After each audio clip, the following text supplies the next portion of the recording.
കർഷക ദിനത്തിന്റെയും ആശംസകൾ. കർഷകന്റെ ഇടപെടലില്ലെങ്കിൽ മനോഹരമായ ഈ ഭൂമി മരുഭൂമിയായി തീരും.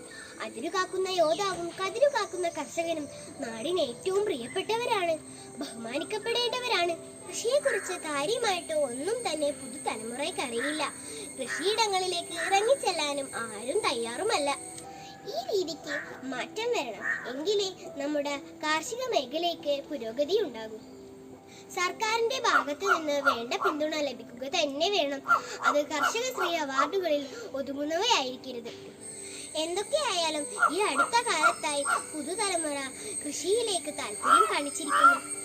വീടിന്റെ ടെറസിന് മുകളിൽ വരെയും പച്ചപ്പ് വിരിച്ച നല്ല കർഷകർ ഇന്നുമുണ്ട് എന്ന സത്യം ഏറെ സന്തോഷകരമാണ്. പ്രിയ കൂട്ടുകാരെ, കൃഷിയിലേക്ക് തിരിച്ചു വരാനും മണ്ണിലിറങ്ങി പണിയെടുക്കാനും അങ്ങനെ പഴമയുടെ പുണ്യം നേടുവാൻ നാം ഓരോരുത്തർക്കും കഴിയട്ടെ.